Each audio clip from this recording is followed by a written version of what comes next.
Hello. So yes, this is magic mechanics and myth making. Some fine alliteration. I don't know if that was you or someone else, but it's great. And so I'd ask you all the authors who are joining us, if you could keep that alliteration going and only use words that start with M for the remainder of the panel. That'd be marvelous. I'd really appreciate that. But yeah, well, I know we're not quite at time, but can we start early, and then people come in, we can just we'll wind it back and start again, and they can redo whatever they missed.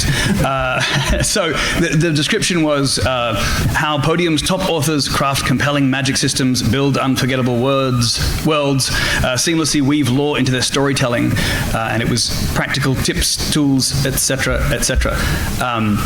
I'm the moderator, Heath Miller. I read books for fun and profit, so I've done some Podium titles like He Who Fights with Monsters and Heretical Fishing, thank you, and others, and everyone else, but I'm just a conduit, as always. I'm merely a prompt for the collective wisdom of our amazing authors to flow over you in a tsunami of meaning. So I'm just here so they can say amazing things that you can write down. No pressure. It's... I'll let people introduce themselves rather than doing what I read on Wikipedia for each individual. So we can just start right here with Terry and go down. So if you just say, who you are, what you do, and maybe what you're working on right now. Okay. I am Terry Mancor. I am the author of, among other things, the Spellmonger series. Any Spellmongers out there? All right. Thanks for coming, really. I do appreciate it. Spellmonger series is up to book 17. I am currently working on book 18, and that does not include the spin-off novels, young adult trilogies, and anthologies that are also in the Spellmonger universe. The most recent one was The Golden Goblin, which came out in July, and the next one is the Talon in the Flame, my first romantasy, set in the Spellmonger universe, which will be out November 30th on Audible and on Kindle. So look for that. And thank you. Sorry, please. Go ahead. No, please. I'm Sherilyn Kenyon. I'm the New York Times bestselling author of Dark Hunters League, Chronicles of Nick, and a bunch of other stuff. And I'm happy to be here. So this year's been trying to kill me, so I'm here. Sour Patch Hero. My real name is Tommy Kerper. I write lit RPG. I'm not the hero. I have 3 books out. I have 3 books out. Fourth one comes out December 2nd, and I am currently working on book 5. Hi, my name's Philip C. Quaintrell. I am from England, so I hope you can all understand me and I don't sound too posh. And I write epic fantasy. I've written Time of Dragons, the Echo Saga, and the Ranger Archives. I'm still writing a Time of Dragons. Book 3, The Last Ballad of Hope, comes out this Monday, which I keep forgetting about because I'm here. And I've already started work on book 4.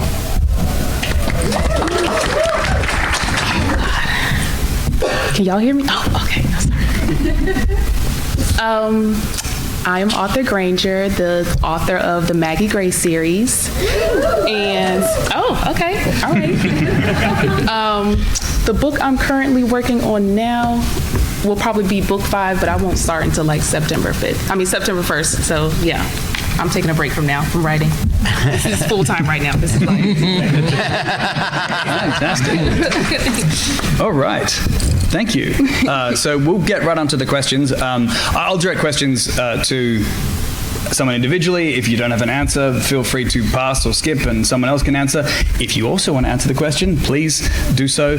Do not feel pressured to. Everyone doesn't have to answer every question. There's plenty around for all of us. Audience questions we will do at the end. So if you could please hold those we'll make sure we allow time for that toward the end. So first question, and this was from the beloved Podium. What comes first when building a fantasy world, magic system or the story itself? And I would direct this question to Tommy. Tommy? Cool. Thanks. Yeah, start with me. for me, the one series that I wrote, the story came first. I knew I wanted a magic system. I knew I wanted to do lit RPG, which is a basically video game D&D kind of way to incorporate a magic system.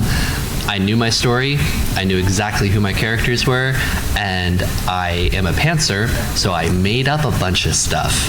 And I'm a forever DM, so I've played D&D for years and years, and I was always the person who had to come up with, the new homebrew campaign, because nobody liked playing the modules.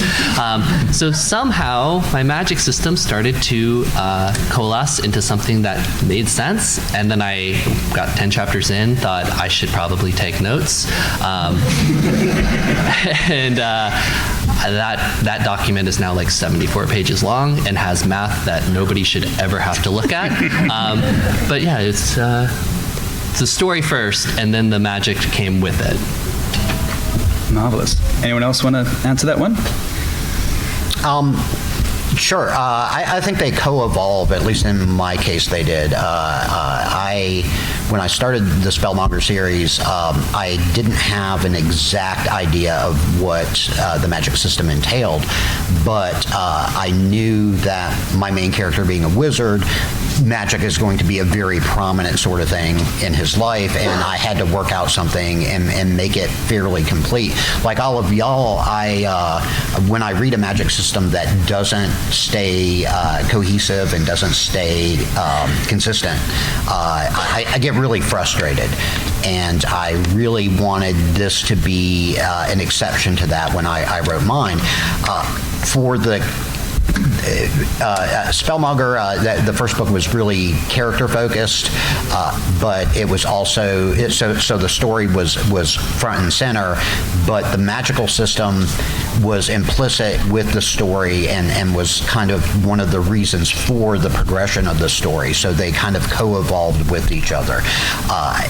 At that time, people weren't arguing soft magic or a hard magic system as much, and so I felt I had a little more leeway, and we'll probably discuss hard and soft magic systems at some point in this discussion, but I think that especially with fantasy or RPG or something like that, you do see a co-evolution of the magic system and the story at the same time because they affect each other.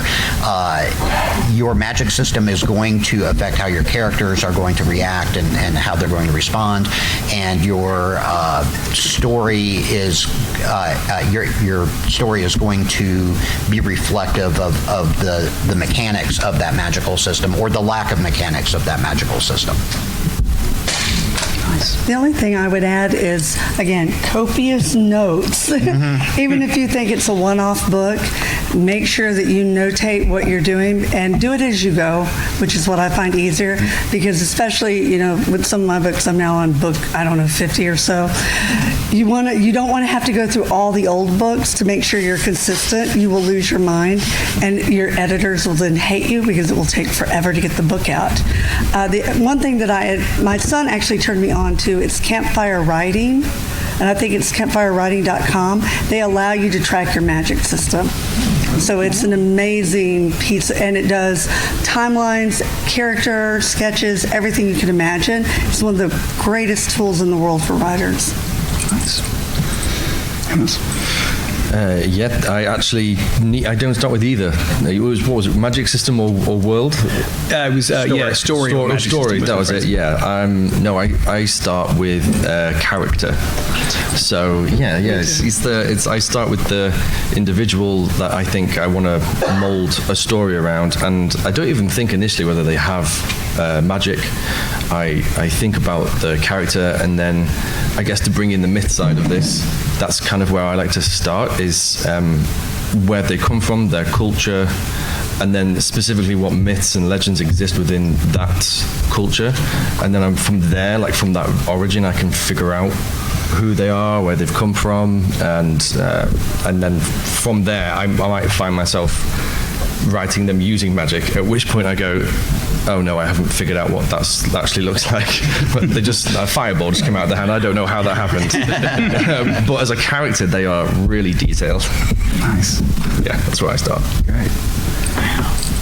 Oh, I mean, he pretty much, my whole writing journey, he just said it right there. Literally word for word. I start with the characters, and I just kind of figure it out along the way. I don't know. I'm not really focused on the magic system in the world and all that. It's the characters. And whatever I can put them through, we're going to have fun. Let's just have some fun. Okay.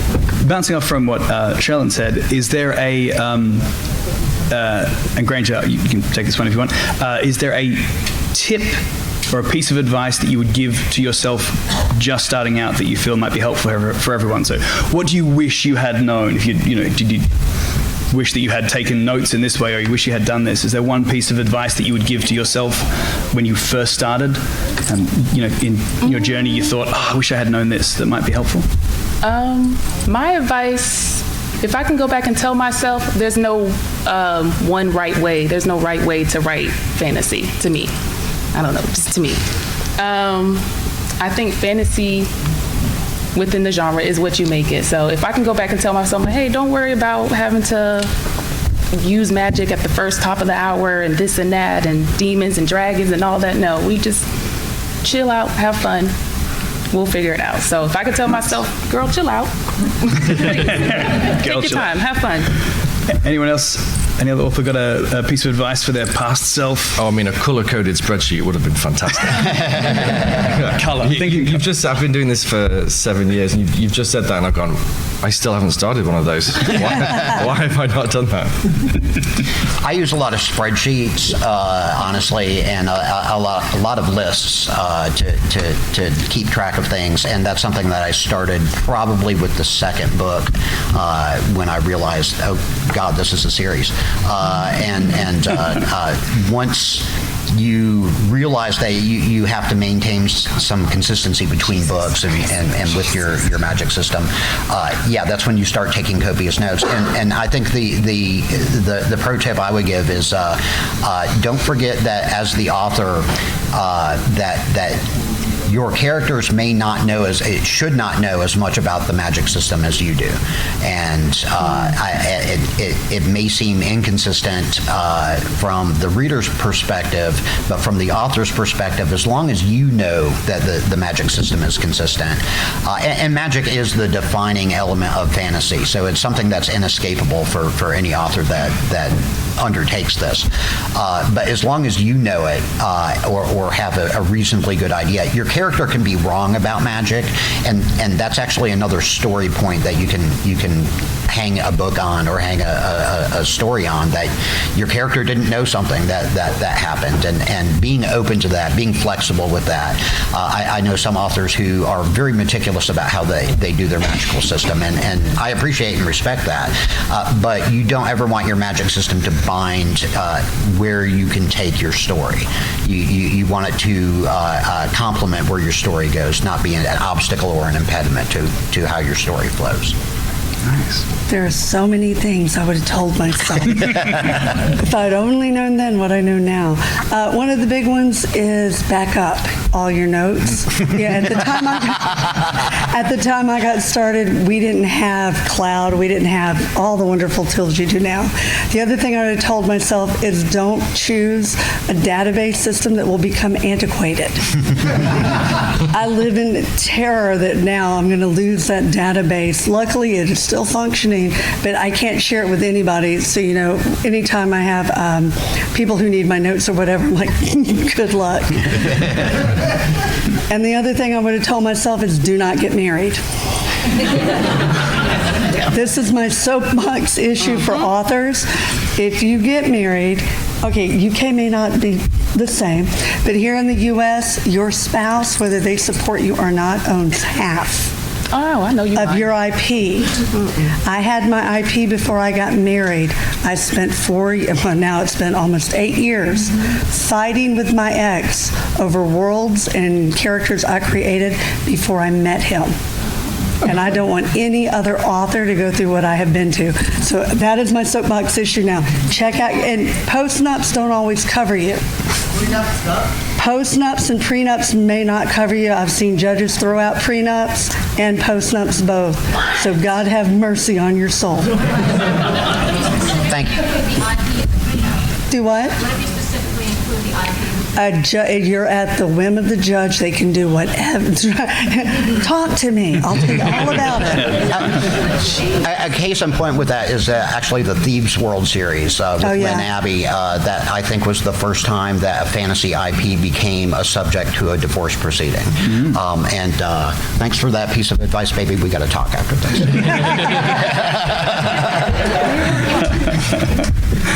Yeah, I might just send an email to my lawyer right now to clear that up. Luckily, I am a lawyer, so that was all taken care of. But no, my advice to myself would have been to take much better notes. I have notes on my phone. I have notes that I sent myself emails. I had handwritten notes in 3 different binders, and then I had my Word document. And between book 3 and 4, I went and consolidated all of that, and it took almost a month. It was absolutely the worst thing ever. So do it at the front side so you don't have to waste writing time later. Good advice. All good advice. So, Philip, what piece of writing advice have you heard that you disagree with and would like to make those feelings public, obviously? Is there any tip or trick or advice that you've heard and you've thought, oh, that's a terrible thing to tell people, don't tell them that? I know there's obviously different ways, everyone has a different process, but is there anything that comes to mind? The only piece of advice I got that was terrible was actually not about writing specifically, but about going indie and being a self-published person. I was a nurse before I started doing this full time, and there was a ward clerk in the ward that I was working, and he had written a book, and I can't speak to how good that book was, but it wasn't selling. He put it out and it wasn't very good. And I had said to him, I'm writing a book as well. And he went, don't do it. You can't do anything in indie. It doesn't work. No one wants it. Don't even bother. Just put your uniform on, go back to work. And like an idiot, I believed him. And for like 3 years, I just kept writing. I didn't really know what to do. And then I published a book, and it changed my life within 30 days. And I still haven't been able to track that Git down to tell him how wrong he was. You owe me 3 years of income. What year was it? Oh, that was, to be fair, it was 2012, 2013. He's got a lot bigger. Yeah, I started publishing in 2017 and did not have the same problem, thankfully. But if I find him... Anyone else have any advice or a specific piece of advice that they want to publicly rail against? Go ahead. No, you go ahead. Oh, by all means. My publisher told me in the late 80s that nobody wants to read vampires unless you're Anne Rice. And not to waste my time writing series because the readers don't like them. Are they still working? And I think that's true for a lot of us who have found success as independent authors, is that back when we were stacking up rejection slips like hotcakes, and Spellmonger was rejected at least 12 times by every decent publishing house in New York City. I still have a stack of all the rejection slips it got. And then Kindle came along and changed everything for indie authors. I think that the traditional publishing industry you can understand their perspective. Indie authors are a pestilence to the big-time publishing houses. And we can look at the industry now and see why they were so fearful of that. Mainstream publishing is coughing up blood in a lot of ways. And that's sad for a lot of us who grew up with nothing but mainstream publishing to read. But I think that they offered a lot of young and aspiring writers a lot of advice, like don't do a series, don't talk about vampires, and they in a lot of ways were prisoners of their own industry and the advice that they could give. The great thing about Kindle and audiobooks and the explosion of platforms that allow independent authors to get their work out there is that it enables all of us who have weird, wacky ideas that we think are not salable to the mainstream, to be able to go out and find an audience of like-minded individuals. And especially with something like Kindle, you have an opportunity because of the royalty breakdown. You can enjoy a lot more success with a lot smaller audience. That doesn't mean they're any less dedicated than a larger audience is. They're actually, if you really find something that communicates to them, they can be as fanatical as a Swiftie, and that's a little scary, I'm just going to say. But I think a lot of traditional publishers gave a lot of bad advice, especially in the 80s and 90s to aspiring writers, and I think a lot of us are here because we chose to ignore that advice or just got tired of stacking up rejection slips, and we're like, it's already written, let's go ahead and put it on Kindle and see what happens. And that's where my success comes from, I think. And I dare say that that's a common story for a lot of writers out there. Nice.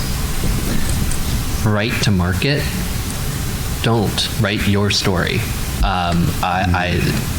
There are so many amazing stories that I've read from indie authors or the smaller publishing houses that is not something that fits into one of those regular genres. Or, lit RPG. Who would have thought that, a video game type system would be the new Magic genre to come out of nowhere. But it's one person writes that story, and then everybody else goes, oh, that's a really good idea. Let's all write this. And before you know it, you have your own conventions, and you have big panels where people want to talk to you about that weird idea you had where you wrote the next Anne Rice vampire novel that, now Twilight's back. So. It's actually the writing advice that I used to tell people, and now I'm like, I lied. I used to tell writers to write every day, and I'm like, now I feel like you don't have to write every day. It could, it does better your craft, but like maybe 2 or 3 years ago, I published a series about a cult, and it was good enough to write a really good story, damn good story, okay? Really good. But if I didn't feel like writing, I wasn't gonna write. But I would sit there and watch documentaries about cults and read things about cults, just immerse myself in that world. So it's not necessarily writing, constantly, but I'm still included in that world. So when I jump back in it, it's like, okay, we back, let's go. Press play, So yeah, I wouldn't write every day if I were you guys. Just take a break. You don't have to force it. Don't force it. Yeah. So, coming off that, is there a non-writing activity that you would recommend that you would recommend for authors? Like, what is it you do to restock your pond, or that you do to? And Sherilyn, if you want to answer this one, I don't think I've directed one directly to you. What non-actually sitting down or doing work activity would you perhaps recommend to people? Axe throwing. Axe throwing. Love it. It gets a lot of the frustrations out, especially if you put little faces up there of people you don't like. Just saying. So you're taking the axe to grind and just making it literal. Well, I actually throw hatchets because nice. I have shoulder damage, so it's a little hard on the axe now. But yeah, hatchet throwing, I highly recommend it. Fantastic. Any others? I like D&D. And yes, D&D is a fun activity, but I like it for the improv. I am such a pantser. I know where my story's going to end, and I just kind of follow the characters as they go along. And so writing and having something that I can practice in my improv skills and figuring out how a story should be crafted together. I have so much fun with my D&D group. We've been together for like 4 years now, and do take some inspiration from their stupid antics for my own stories sometimes, and then they call me out on it later, which is fun. But yeah, so if find a D&D group, guys, it's great. Just a sidebar, because you've said it twice. We all know Panther. We all know what I imagine. Yeah, I figure there might be some people that don't. Do you want to? Okay, so some authors plot out their story, and they know, hey, these are the beats I'm going to hit. And then there's idiots like me who write stories and say, I have these characters, and I think I know what's going to happen, and I'm just going to sit down and write and see what adventure they go on today. It creates for a lot more stuff that you cut, but it also creates for a lot of really interesting fun side stories. So it's seat of your pants versus planning, in case someone thought he was a tank or something like that. Any other activities or things you would recommend for your non-writing hours? When I'm not writing, I'm looking after a 4-year-old and a 6-year-old, and it takes them 5 minutes to make me realize I should have just stayed in my office writing. I didn't need the break I thought I needed. After they've asked me for snack after snack after snack, I'm like, I should have just started the next chapter. But apart from that, I love films and I love video games. And one thing I found recently, I don't know if you guys have heard of a company called Hero Forge. Okay, that was a great one. Well, for those who don't, they make 3D printed miniatures. You design them, they send them to you, and I've actually done that now for all of my characters. I can't tell you how much I probably spent on. It showed me I've made too many characters, I think. But I enjoy painting them, and then while I'm painting them, watching a film, and it'll also help me just I actually get to, when you're painting them, you get to figure out the character a bit more. Like, why have they got this? Why have they got that? Where'd that come from? And by the end of it, actually, I then feel like I do want to just sit back down and start writing about that character that I've been painting. That helps. Nice. For me, and I think it's general with most writers, is you find little things, unexpected things that help you and assist you, stuff that you never thought would assist you in the process of composition. I tend to break up my writing in pure composition, the blue sky sort of ideas, and then a little. The next process is the actual sitting down and hammering out the things that you've already thought about. But in that sort of blue sky area of composition, I found that driving, for one thing, you get into that sort of driving trance when you're going down the interstate or you're sitting in car line again, and your brain kind of goes to this place where you're bored with what you're doing, and so the creative part of your mind kind of takes over and works on the things that you're having problems with in terms of your story or your character. And it can be anything. I mean, for me, it's driving, but it could also be gardening. I do a lot of that. That helps me. Cooking.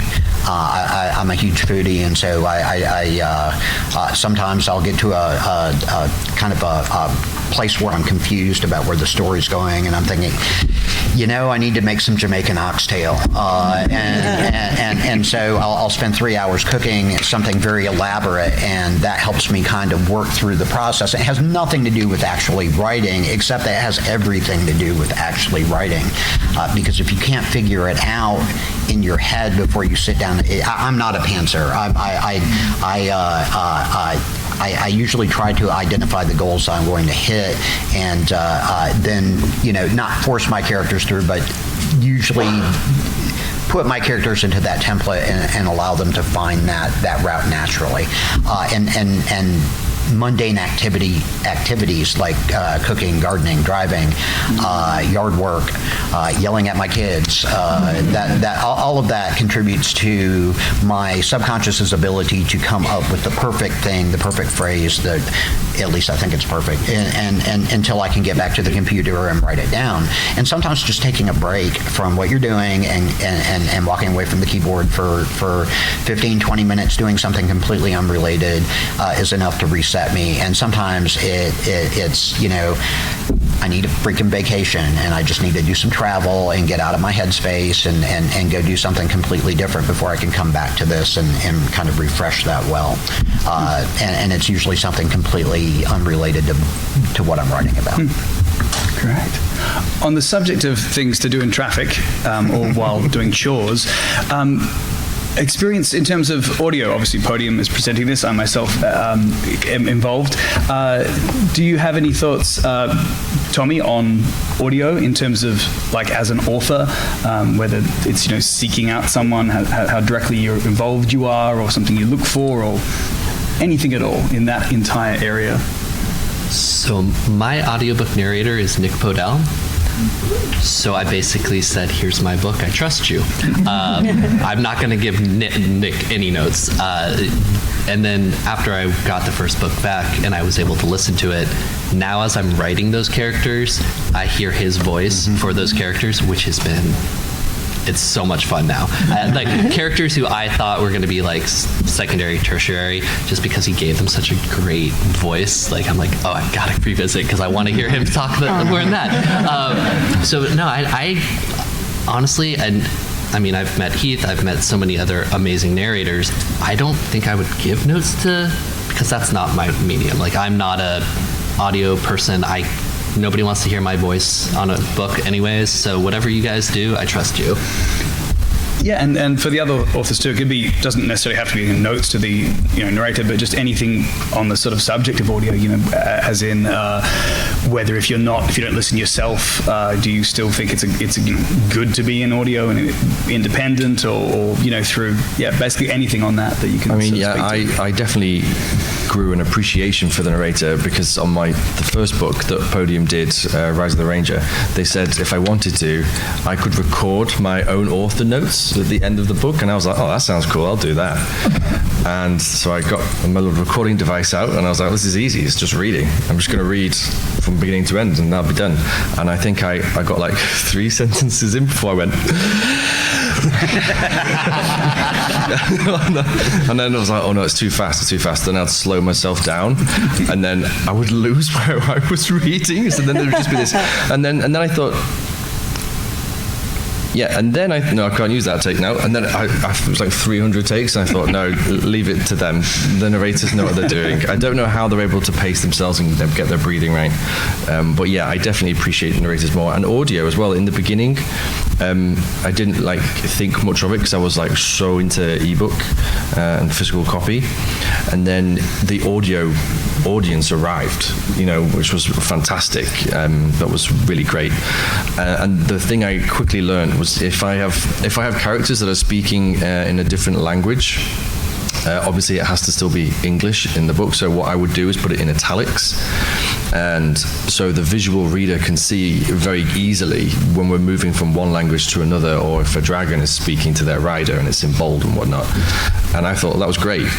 And then the audio people turned up, and they couldn't always see, you know, if it was just like one little line where I said, oh, they're speaking in like Dwarven now or something, they would completely miss it. And I remember I then started putting in extra little sentences that made it really clear that we're swapping, they're speaking in this language, we're speaking in that language. And my editor got back to me a little irritated and was like, you don't need to keep saying this. We can see that it's in a different language. Like, it's becoming a bit annoying that you keep saying what language it's in. And I was like, the audio people don't know that. So get off my back. And since then, he has stood off my back. I would say that audiobooks has transformed the way I write in a lot of ways. My main narrator is John Lee, who is absolutely wonderful. He's got a voice like a sultry Gandalf, and he is one of the main selling points of the audio series. I've actually gained fans because of John Lee, and he is magnificent. Classically trained actor. He has changed the way I write because, as he said, the written word as you're reading it, that's a visual presentation. The same book read yourself as opposed to read by somebody else to be listened to, it's going to be a different book. And I think that as we have adapted to the audiobooks, as writers, especially for things like dialogue, I have to make it a little more clear in the prose who's speaking in order for it to be attributed properly, and so that the narrator can use the proper voice and knows who it is who's speaking. Dialogue gets very tricky when it comes to audiobooks, and I think one of the hallmarks of a good narrator is their ability to suss through a length of dialogue and be able to tell a compelling story from two people who are obviously different people. And that's something I think if we as authors were trying to read these things wouldn't come out nearly as well as the professional narrators. And the second thing that I think it has affected how at least I write is I'm at the point in my series now where I'm just coming up with cool things for the narrators to say. So I'm looking for each book. I'm trying to say, okay, what can I get John Lee to say this time? And in one famous passage, I had him do an entire interstitial chapter in the voice of the announcer at Disney World, for example. And he did a magnificent job. And then another book, I was like, okay, what can I do now? I was like, I'm going to put 26 pieces of alliteration in one sentence and see if he can pull it off. And nailed it. He absolutely nailed it. And then I was like, okay, now I want to hear him moo. So I wrote I wrote a hymn to the cow goddess and put moo, moo, moo as the final sentence in the hymn. And again, he nailed it, but I know he's just like, I'm not going to keep doing this stuff. He keeps throwing this at me. So we'll see where he finally meets his limit. But there's definitely an effect that having an audiobook, having a narrator has on the author if they're smart in the process of composition. And for all you aspiring writers out there, I would suggest that you keep that in mind. It doesn't have to be the defining element of your book, but at least keep it in mind. So if you have like a lengthy set of dialogue between two characters and you forget to say, he said or she said or character said or what have you, it's going to get confusing for the narrator, and you're going to get notes back and you're going to have to give notes for them. In general, I try to present my narrator with something that doesn't require a lot of notes, and I've been lucky so far that I haven't gotten a lot back, but in general, I would say at least keep that in mind as you're composing. All right. Sherilyn, any thoughts? Well, back in the 80s, I was an on-air personality, and here in Georgia, my show was one of the top-rated in Middle Georgia, so yay. And I come from a theater background, so I'm very appreciative to people who do any kind of recording, because you do not sound like this when you're recording or when you have the headphones on in a DJ studio, so you're like, who is that talking? But audiobooks saved my life because I lived here in Georgia. I grew up in Riverdale. I used to work downtown. So in theory, Atlanta is 20 minutes from where my house was. Coming home, it was 2.5 hours if I was lucky, depending on the time of day. So audiobooks were the thing that kept other drivers from my rage fits. So I don't know what I'd do without audiobooks, and I highly recommend them all the time. I unfortunately can't listen to mine because I was raised in the middle of 8 boys, and I was a writer from birth. So I had to listen to my brothers go, let me see, oh my God. So anytime I hear it, I'm expecting somebody to be highly critical after it's been read. So I can't do that, but I love audiobooks for everybody else. Thanks. Granger, any thoughts? Great. This is gonna sound weird, but I lucked out with Podium with my narrator. I want to say Tree Taylor. Amazing. I think I listened to a little bit of it, and then I detached myself from the story. I cannot listen to my writing. I think it's cringe. I think it's like, who wrote that? I don't want nothing to do with that story once it's out. But I found her on Instagram after she recorded and everything, and she sounds like she maybe she just told me this to tell me this, but I don't think so. She sounds like she genuinely enjoys the series. And she's telling me the part. She's like, oh, I'm about to record this part. I'm literally on this part right now in book 2 on First Family. And I'm like, oh, please don't tell me that. That's embarrassing. Don't tell me that. And then I lucked out because she lives here. My book is based in Atlanta, so all my characters, for the most part, not all of them are Atlanta, but this is all I know. This is all I know. So, when I asked for a narrator, I'm like, I need a certain urban Black. I see my brothers and sisters here. I need a certain urban tone to come with it without doing too much. And she just, chef's kiss. From what I heard, chef's kiss. And my readers love her. I think when I put like a snippet of the audio on Instagram, they all just immediately tagged her. That's how I found her. I was like, oh, she's like famous. She's about to take me to the top. Yeah. She's about to take me to the top. All right, girl. Okay, Podium. So yeah. But me, I'm a paperback girly. I don't like audio, me personally. I need to feel it. Fantastic. So, have you ever had to revise a system or law or some sort of nuts and bolts in your work in a series, ongoing series? And if so, how did you manage that? I'll throw that out to Sherilyn. Do you want to take this one as well? I like loopholes. Again, I was raised among boys, so they were very unforgiving for many, many things. So I always had to find the one thing I could do. And yeah, I like to do that with the books, is find where the reader, look over here, but I'm doing this. And so you get a big surprise. So I like to treat it like, it's Cracker Jacks. You always get something unexpected in it. So. Anyone else have retcon experiences that they want to tips and tricks?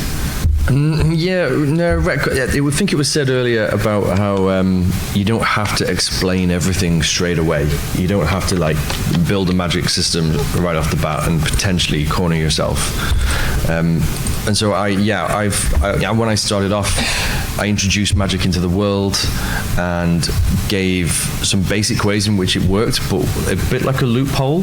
One of the things I've liked doing with my writing is taking the story back hundreds and thousands of years and showing how actually magic and the way it's used has evolved. And so therefore I can say, at this point in the story, in all of my series, this is where magic is right now, and that's how they know how to use it. But if you go back to this series, it's thousands of years earlier, they knew how to use magic differently, and depending on what race they were, like elves or humans or something like that, then actually they have a different affinity to magic, and so they can use it differently. And I don't want to have just one thread through, because everything changes no matter what it is. I always think magic is one of those same things, that it starts here very raw and it can be here and very sophisticated.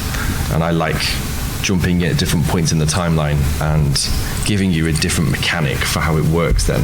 But simultaneously also making sure that there are connections to what you've read in other books in the series, so that you can see there's that familiarity. So it doesn't feel like I'm cheating and just being like, oh, I didn't like that system, so I'm just going to completely break the way that magic works in my world now.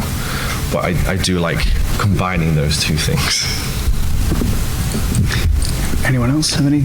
The closest thing to something, I made my character Orin too strong off the bat. I made his powers work on a bell curve, and the higher level he got, the more he could buff. He makes other people stronger with his spells, and by level 5, he can max somebody out to where they were godlike. And I was like, oh shit, I did my math wrong. But then I was pantsing it and was just writing it along, and I was like, oh, but what happened? What about if when he does that, there's a really bad side effect and everybody is basically comatose and dead after they use that for a day and don't ever want to do it again because it was the worst flu of their life. Okay, well, which gave me this whole new idea of, you know, a whole nother side plot of, oh, I can now. So if you make a mistake, own it, figure a loophole out, and then, you know, add it into your story and make it even better, because that's, you know, what's fun about writing. Great. And to kind of riff on that, as my fans know, I have been accused of retconning a lot. After 17 books, yeah, there's going to be some revisions here and there. But I think this one of the answers is the loophole. One of them is the unreliable narrator. If your main character is, most of my books are in first person, and my main character is fallible, as he finds out over and over again. And I think the third thing is the other half of the panel that we haven't really broached too much, which is the mythology. Mythology, I think, is essential for a good fantasy novel, because it provides the, I guess, magical matrix in which the characters exist. And what the characters know, as the author, you know how the magic system works, allegedly. From the character's perspective, they know what they were told. And having a character be told something wrong because one of your fans spotted out that you said this in book 3 and then you said this in book 7, so which is it? And then you have, as you mentioned, an excellent opportunity for either a twist in your story or a new story completely to explain it. I have literally written an entire book, and I'm not going to say which one, but I wrote an entire book essentially to get rid of a conflict in my magical system that one of my characters pointed out, and all of my fans pointed out, and so I wrote a whole book just to kind of explain this one element that everybody was feeling a little weird about, because it didn't match the consistency with everything else. I think especially in this publishing environment, we have an advantage over our predecessors in that when Tolkien was banging out stuff on a typewriter or handing his handwritten notes to a typist, he had one shot, basically, and if you wanted to do a second edition, you had to be, popular enough and to convince your publisher to do a second edition. We live in an age with digital media where writing is kind of an iterative process, and so going back and fixing minor issues is a lot easier. The major issues, sometimes you got to write another book in order to explain it. That's not a bug. That's a feature for a good writer. If you run into that sort of thing, look at it as an opportunity to expand and make your world broader than your reader originally imagined, and you'll end up impressing your reader, unless you really screw it up and then you'll lose them. But, do your best. Great. So speaking of can I add one thing? Yeah. Because beware when you're writing the books, in case you haven't noticed, I'm rather snarky and I'm a lot of flippant. Be careful of doing that on paper, because you will hear it from the fans. One of the books, I made a comment like one of the characters is her brother's talking about it, and he's like, ignore her, she's a 5-year-old. And she wasn't, she's almost 30. And so later books are going, I thought she was 5. I'm like, she's talking. She's walking around charging things on a credit card. So yeah, you do have to be careful. Little flippant comments can come back and bite you in most unexpected ways. So I do want to make sure the audience has some time to ask questions. Speaking of opportunities, is there a microphone for the audience? Do we know, or is it... You are the microphone for the audience. Oh, you're on it. No, fantastic. Okay, yes. Just a reminder too, a question tends to be like a short interrogative sentence that can be responded to, like answered. Often it ends with a question mark, not always, but that just to remind you all. And if you start with, this is more of a comment than a question, that's your comment. You just made it, and we're going to move on to the next question. So now that I've schooled you, we can take questions from the audience once we've got the. Yeah, are we We good? Yep, fantastic. All right, who wants to get up and ask a question? Oh, you bring it to them? Is that the? Yeah, fantastic. All right. Yeah, sure. Well, let's start over there, right in the front. Yes, with the hand up. And At what point do you come to the realization that you should just scrap a magic system and start over? I mean, it was just too late to do that. Like, it gets to a point where you're however many books in, and you just, even if you're a bit like, oh, I've come up with a really good idea, it's just too late, and you've got to own it, and you've got to. I think that's where you can have.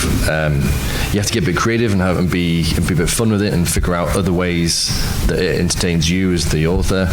Because if it's entertaining you, it'll entertain the reader. But yeah, I've had times when I thought, oh, this could be better, it could be different, but also it's just too late. Yep. Right. And I'm happy for you to be the doyen, the master, the decider of questions. So feel free to just bring that microphone to whoever you want to bring it to. Yes.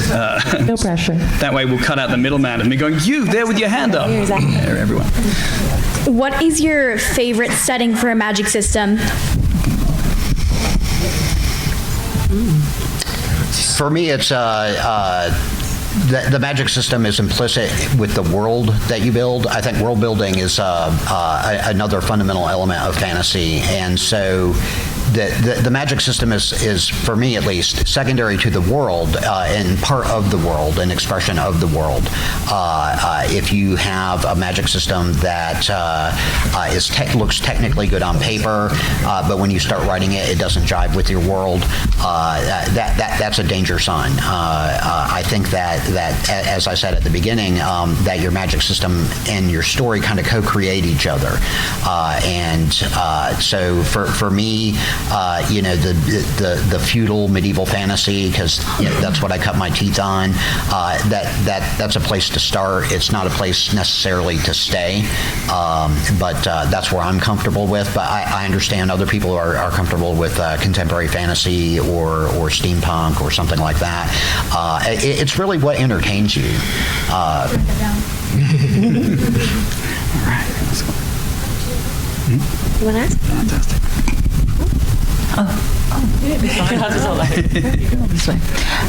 So first of all, your audiobooks are the bomb. I've already pre-ordered one and the next one. And also, how do y'all decide? A couple of y'all said that you already know how it ends. How do you decide how many steps it's going to take you to get there? 15, 5? How do y'all figure that? Okay. To be honest, I hope them characters get me quick there in a hurry. I'm not trying to write this book long. So however long it takes, because, sometimes there are fluff chapters. I know some readers may be able to point them out, maybe not. But yeah, I would like to, once I know the end, I'm like, come on, let's go. What y'all got to do? Let's wrap this up. So hopefully no more than 5 to 10 chapters. And I know that sounds like a lot, but yeah, I'm heavy-handed. In my case, I would say that it was when Podium came to me and said, we want all the books in the future of your series. How many is that? And I went, 30. I didn't want to write myself out of a paycheck. And so honestly, once you establish more or less how long you want your series to be, you can kind of work backwards from there, as long as you know where it ends. You don't want to like Martin out on everyone and not have a good ending in mind. So Sometimes you think you know. Like when I did Dark Hunter, I sent in 54 different novel ideas with different characters to my editor. I've written 3 of them off that list. Wow. Something this this side of the room, yeah. So many times. I think Nick and I can project. All right. Have any of you ever wanted to kill a character, and what brought that bit of Malkavian essence, whatever, to?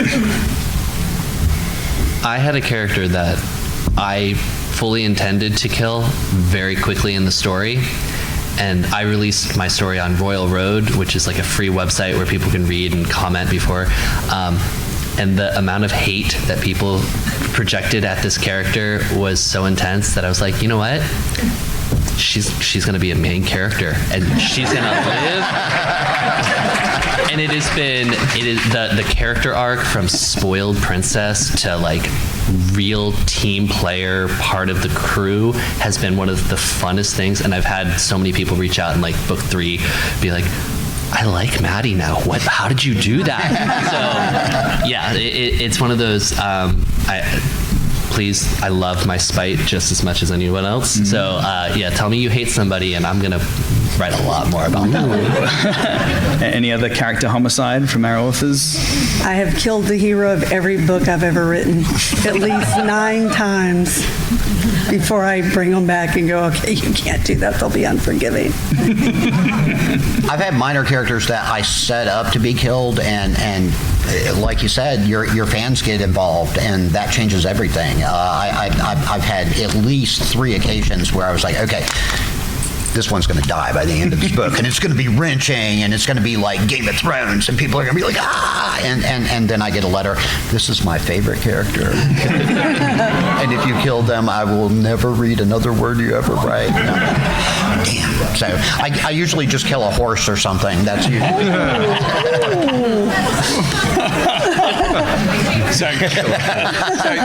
See, I'm pissing someone off. I didn't. Trigger warning for animal harm. I didn't know that was going to be in this panel, but belatedly, there you go. It was with a dragon. It was very dramatic. It was great. Who do you want next? Yes, crossover. This is a wide room. Oh, okay. So I just completed my first fantasy novel of 3. I'm really excited. I just finished it this weekend. So I have 2 questions. One is, what is step 1 after you literally finish the book? I've never been so compelled to write anything in my life, so I'm excited to get it out there. And the second thing is, how do you pull yourself from your world back to reality when you have to, go to the grocery store and all that stuff?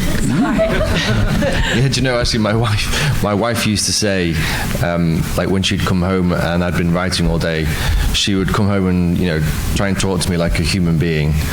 And I'd be sat there like, yeah, that sounds great. That sounds great. And I'd start staring off, and eventually she was like, okay, I get it. When you finish writing, you need half an hour to just settle back into being you and not being there or somebody else for the day. But yeah, I find just taking like half an hour after that's what I used to do. I now have kids, so I can stop mid-sentence and go and do whatever I have to do as a dad, and then come back and delete and start again. So we got the, please. I wanted to mention step 2 is start writing the next book.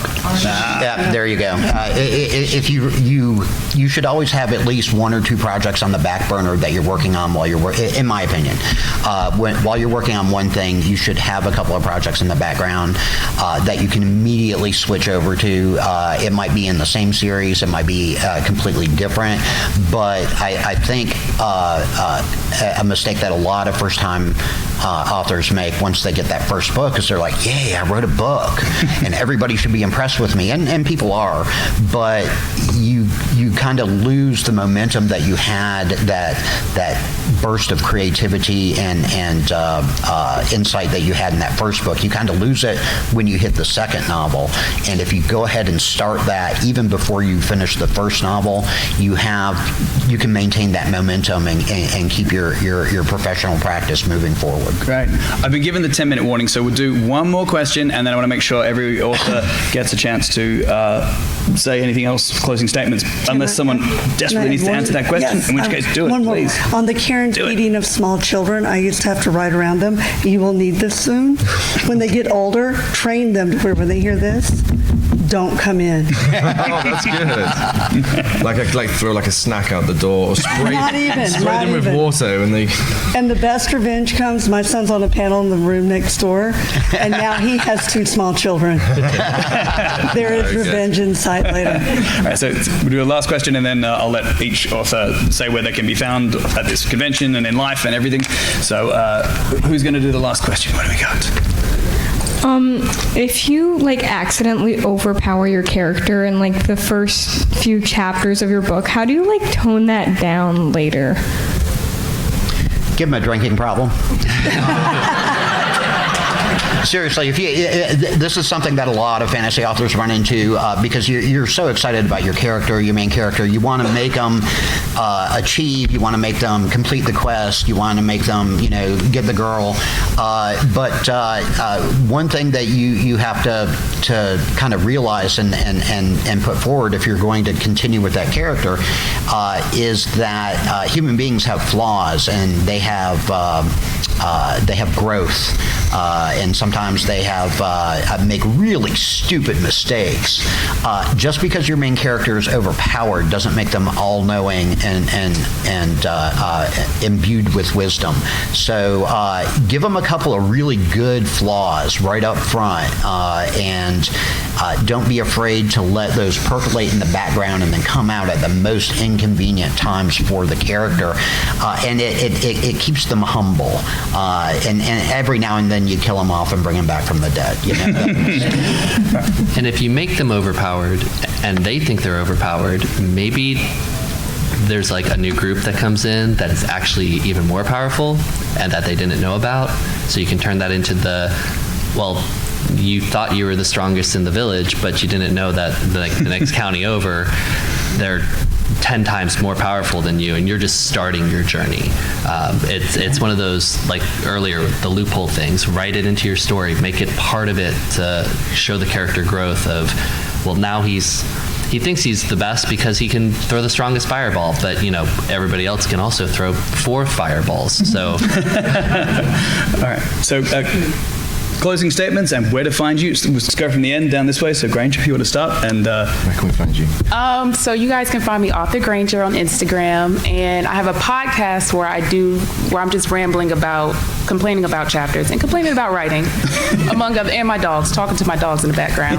It's called BTS Behind the Stories. It's available on Apple, Spotify, and my books will be in bookstores starting February 2026 by Podium Print. The Secret World of Maggie Gray. So you guys go run it up at the bookstore. Again, you can find me on social media like Instagram and Facebook, and I'm working on my dance moves, so TikTok, here I come. And apart from that, I've got ebooks, audiobooks, paperbacks, hardbacks. I have some things in the pipeline right now, which means you will be getting them in bookstores soon. I can't say much more about that right now, but they're coming at you. You can find me because no one else in the world has this stupidly long, complicated name. So how many letters are in that? Too many. But if you just start typing in QUA, it's me. SourPatchHero.com. You can find me on all the socials and links to Amazon and Audible for that. If you want to pick up some books, I'm at Terran's Lair, America Mart 2, Floor 1, booth 1320 and 1322. I'll be there right after this for the next 3 hours. I'm at SherylynKenya.com, which will feed you into I'm on everything else, so you can find all the others. I also am at booth 1225, which everybody gets distracted. I'm across from the blonde swan hat lady. Everybody looks at the hats, they forget I'm over there too. I am at, I believe, terrymancor.com. I also have a very active Facebook page, spellmongerseries.com, that's it. And terrymancor.com's in there too. And have a very active Discord where I regularly do Q&As and AMAs and expound just in general on stuff. I will be doing a number of panels tomorrow, and at I think 5 o'clock I'm doing a signing in booth 1300. I will also be doing a fan meet and greet at Der Beer Garden tonight at 6 o'clock if you guys want to hang out and have a brew with me and try to get me to drop spoilers, because I get a couple of beers in me. They're spoilers. You can always email me. I put my personal email in, I try to in every book. If you have a burning question or take issue with my coinage system, which has happened more than once, feel free to send me an email, and I'll do my best to get back to you as quickly as I can, and especially if it's a contentious question like my coinage system. So, fantastic. Pardon? Oh yeah, and I've got Spellmonger stickers. If you're a Spellmonger, feel free to grab one, put it on your car, tell your friends. Great. I'm findable on the internet, Discord, TikTok, wherever else you find people on the internet. I don't have any other things here. If anyone wants to talk to me or sign something or a photo, best bet is probably to grab me after this panel, honestly. Now, a question for who is going to get this free book. Who wants this free book? Fantastic. There you go. Like a follow-up one for this is going to be a little different. Who doesn't want this free book? Okay, there you go. Pass that down to them. Yeah, that's how I got to watch out. Thank you from Shadow Alley Press for providing those. Thank you, Podium, for organizing all this. A heartfelt thanks to all of the authors. Thank you so much for your time and for coming. And a big thank you to you guys for attending and for asking questions and listening. And spectacular. Thank you so much for coming along. And thanks to Podium for coming out and supporting. Yes. I started. I was Thank God you guys did all the talking for me. You did some great talking. Mostly property claims, like, and then